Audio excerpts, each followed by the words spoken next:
Você vai assistir agora a entrevista completa que a Edição Extra fez com o escritor André Bianco, que acabou de aparecer na reportagem.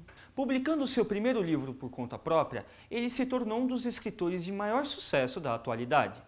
Confira agora no quadro Perfil. O que me atrai é a emoção, é deixar o leitor doido para saber o que vai acontecer na próxima página.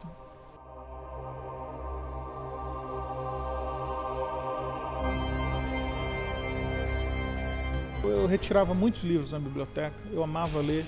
Eu descobri essa paixão que era contar história. E veio então o cinema, a paixão pelo cinema, pelas histórias de terror. Quando eu escrevi O Senhor da Chuva em 98, eu mandei para várias editoras, né? E ali começava a minha carreira de tentar ser um escritor. Meses depois de enviar esses originais, eu comecei a receber as cartas, né, dizendo que não publicaria um livro, não tinha mercado para esse tipo de literatura que eu estava desenvolvendo. Em 99, eu escrevi o 7, muito empolgado.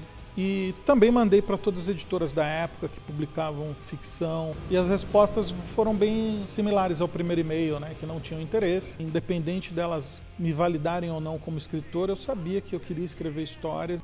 E pensei, eu vou publicar esse livro, vou publicar por minha conta, vou dar um jeito de publicar esse livro. Ele é legal, tem público querendo ler. Aí coincidiu de eu ser demitido, o fundo de garantia desse emprego, que eu estava trabalhando aí há coisa de 3 anos, foi suficiente para eu pagar a impressão de 1000 exemplares de O 7, logo no começo do ano 2000. E O 7 é quase que um marco na literatura de terror nacional, porque é um livro totalmente nacional e que vendeu muito, deu muito certo. Eu queria escrever uma história de vampiros, mas eu já comecei a história pensando, só vou começar a escrever esse livro quando eu tiver uma coisa diferente para contar de vampiros. Foi esse lance de eu dar poderes para eles. Drácula tinha vários poderes místicos, né? Em O 7 eu uso isso com os meus vampiros tendo alcunhas, apelidos, como Inverno, Acordador, Tempestade, e cada um deles então tem um dom. Eles fizeram um pacto com o cão, com o demônio, e tiveram que entregar um irmão. O demônio pediu, um de vocês vem comigo, vai ser escravo no inferno.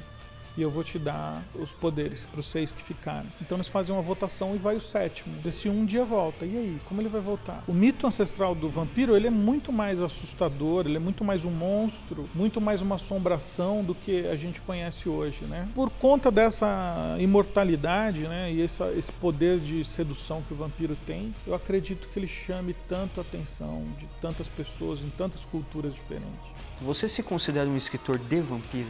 Não, eu me considero um escritor do sombrio, do melancólico. Eu acho que essa é a minha melhor face, quando eu estou colocando as emoções das personagens, sempre se confrontando com essa coisa tão universal que é como encarar o fim da vida, a nossa finitude, né? A editora Novo Século fez uma adaptação, saiu até com esse título, né, Vampiros do Rio Douro. Curtiram também a ideia de adaptar o Turno da Noite para quadrinho, mas aí foi inverso, é um projeto que eu montei com um artista aqui de Osasco e será publicado aí esse ano ainda, provavelmente. Adaptei por conta, né, o Turno da Noite, também para seriado de TV, fiz um piloto de 47 minutos que foi feito tudo aqui, praticamente tudo filmado em Osasco, ficou uma qualidade impressionante, tanto que me deu coragem. Agora a gente está em pré-produção de um longa-metragem baseado num conto meu, que é A Canção de Maria. Na TV tem alguns projetos também que estão rolando com a Rede Globo, estão adaptando uma história minha. Qual história que a Globo está adaptando? Ainda não posso divulgar, por questão de contrato.